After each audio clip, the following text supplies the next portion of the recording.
So the question is, how do we help people to quit addiction to pornography? How do we help them quit?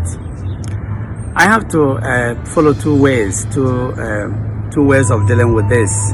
First of all, I have to establish the context, and then the context is going to also help us to know what they are going to do or what is going to help them.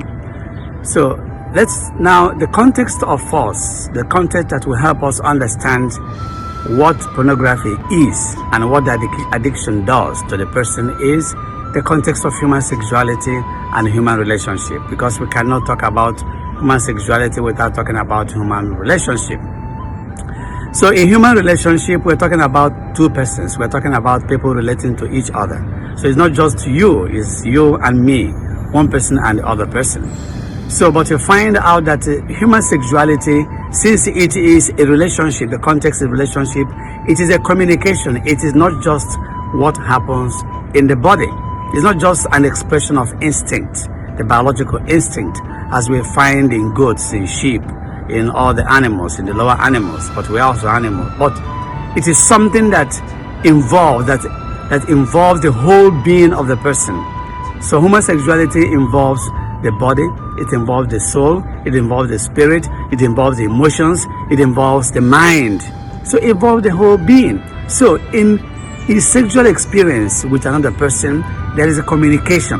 So it's a communication. It is actually the intimacy that has already existed between two people that are being expressed or communicated in the sexual act. That's amazing. If one gets into that, it's really an amazing understanding to understand why it is such a beautiful communication between two people. So, but in pornography is about self-satisfaction. See, it's about the self. So the other person is cut off completely because the individual is interested in him or herself. So what does that mean? The person watches these unreal human being in images, and then masturbates, in order to satisfy himself or herself. Why?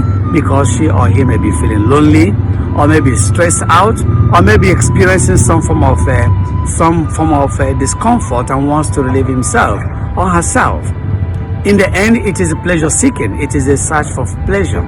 And like every pleasure, when you seek one, the brain begins to demand more, and then gradually becomes like an addiction or something that we are used to, or what we call in the normal and the traditional language, habit.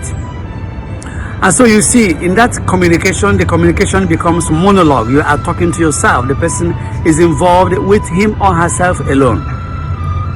So that is actually why some scientists, some people, some psychologists have already begun to call pornography as a kind of disorder of relationship, or as I call it, disorders of intimacy.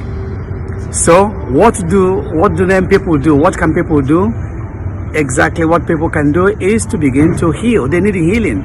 It's healing in their own way of understanding and dealing with intimacy and their sexuality. So what it means is learn to relate. Because when you relate with someone else, you are moving out of yourself. You're not just communicating with yourself, you are communicating with the other. That's what love does. Love pushes us out of ourselves to engage another person. Because that time you invest your mind, your heart, your emotions on the other person, and then you forget yourself. That's the whole, it's like a very big, gigantic summary of what the Christian incarnation, the Christian teaching is, and what love is. So it is a movement from selfishness or concentration on the self to selflessness, thinking about the other person. So it is a healing.